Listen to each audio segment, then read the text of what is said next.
ಎಲ್ರಿಗೂ ನಮಸ್ಕಾರಗಳು. ಎಲ್ಲರಿಗೂ ಇವತ್ತಿನ ಒಂದು ಹೊಸ ಅಪ್ಡೇಟ್ಗೆ ಸ್ವಾಗತ. ನಮ್ಮಮ್ಮ ನಮ್ಮಣ್ಣನಿಗೆ ಮಾಡಿರುವ ಅವಮಾನ ಇದು. ಅಯ್ಯಯ್ಯೋ, ಜಾಹ್ನವಿ ಬಾಯಲ್ಲೇಕೆ ಇಂಥ ಮಾತು ಬಂದಿದೆ. ಬಿಗ್ ಬಾಸ್ ಕನ್ನಡ 12 ಸೀಸನ್ ಸ್ಪರ್ಧೆಯಾಗಿರುವ ಜಾಹ್ನವಿ ಅವರು ಇತ್ತೀಚೆಗೆ ನಡೆದ ಘಟನೆಯಲ್ಲಿ ರಕ್ಷಿತಾ ಶೆಟ್ಟಿ ವಿಚಾರದಲ್ಲಿ ತಪ್ಪು ಮಾಡಿಬಿಟ್ಟಿದ್ದೇನೆ ಎಂದು ಕಣ್ಣೀರಾಕಿದ್ದಾರೆ.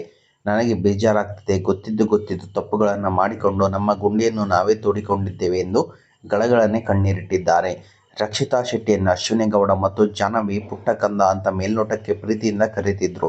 ಅಲ್ಲಿಯವರೆಗೆ ಎಲ್ಲವೂ ಚೆನ್ನಾಗಿ ಇತ್ತು. ಆದರೆ ಗೆಜ್ಜೆ ಶಬ್ದ ವಿಚಾರದಲ್ಲಿ ಇಡೀ ಬಿಗ್ ಬಾಸ್ ಮನೆ ಅಷ್ಟೇ ಅಲ್ಲ, ವೀಕ್ಷಕರ ಕಂಗಣ್ಣಿಗೂ ಇವರಿಬ್ಬರು ಗುರಿಯಾಗಿ ಬಿಟ್ಟಿದ್ದರು. ಕಿಚ್ಚ ಸುದೀಪ್ ಅವರು ಕೂಡ ಇಬ್ಬರಿಗೂ ಕ್ಲಾಸ್ ಕೊಂಡಿದ್ದು ಗೊತ್ತೇ ಇದೆ. ಅದೆಲ್ಲ ಕಾಡದೆ ಪಶ್ಚಾತ್ತಾಪ ಇರೋ ಜಾಹ್ನವಿ ಈಗ ಕಾಡ್ತಿದೆ ನೋಡಿ. ನಾನು ತಪ್ಪು ಮಾಡಿಬಿಟ್ಟಿದ್ದೇನೆ, ನನ್ನ ಗುಂಡಿ ನಾನೇ ತೋಡಿಕೊಂಡಿದ್ದೇನೆ ಮತ್ತು ನನ್ನ ಅಮ್ಮ ಮತ್ತು ಅಣ್ಣನಿಗೆ ನಾನು ಮಾಡಿರುವ ಅವಮಾನ ಇದು ಅನ್ನೋ ಥರ ಫೀಲ್ ಆಗ್ತಿದೆ ಎಂದು ಜಾಹ್ನವಿ ಬೆಕ್ಕಿ ಕಣ್ಣೀರಿಟ್ಟಿದ್ದಾರೆ.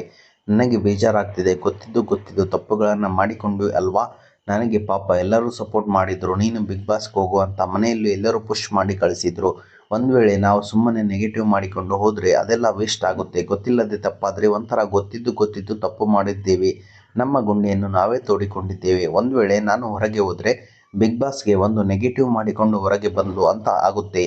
ನನಗಾಗಿ ನನ್ನ ಮಗ ಮತ್ತು ಫ್ರೆಂಡ್ ಎಲ್ಲರೂ 1 ತಿಂಗಳು ಓಡಾಡಿದ್ದಾರೆ. ನಾವು ಏನು ಮಾಡದೆ ಹೋದರೆ ಅದು ಒಂಥರ, ಆದರೆ ನೆಗೆಟಿವ್ ಮಾಡಿಕೊಂಡು ಹೋದರೆ ಎಷ್ಟು ಸರಿ ಎಂದು ಜಾಹ್ನವಿ ಅವರು ಕಣ್ಣೀರು ಸುರಿಸಿದ್ದಾರೆ. ನನ್ನ ಫ್ರೆಂಡ್, ನನ್ನ ಅಮ್ಮ ಮತ್ತು ಅಣ್ಣ ಇವರೆಲ್ಲರೂ ನೀನು ಬೇಕಾ ಬಂದರೂ ಪರವಾಗಿಲ್ಲ, ಕೆಟ್ಟ ಹೆಸರು ಮಾತ್ರ ತಗೊಂಡು ಬರಬೇಡ ಅಂತ ಹೇಳಿದ್ದರು.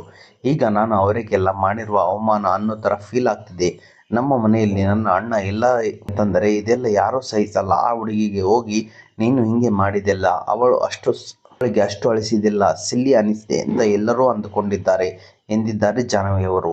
ಓಕೆ, ಇದು ಇವತ್ತಿನ ಒಂದು ಹೊಸ ಅಪ್ಡೇಟ್ ಆಗಿದೆ. ಈ ಅಪ್ಡೇಟ್ ನಿಮ್ಗೆ ಇಷ್ಟ ಆಗಿದೆ ಅಂತ ತಿಳ್ಕೊಂಡಿದ್ದೀನಿ. ಈ ಅಪ್ಡೇಟ್ ನಿಮ್ಗೆ ಇಷ್ಟ ಆದರೆ ಸಣ್ಣದೊಂದು ಲೈಕ್ ಮಾಡಿ, ಶೇರ್ ಮಾಡಿ, ಕಮೆಂಟ್ ಮಾಡಿ ಮತ್ತು ಇದೇ ರೀತಿಯಾಗಿ ಹೆಚ್ಚಿನ ಮಾಹಿತಿಗಾಗಿ ನಮ್ಮ ಚಾನಲನ್ನು ಸಬ್ಸ್ಕ್ರೈಬ್ ಮಾಡಿಕೊಳ್ಳಿ.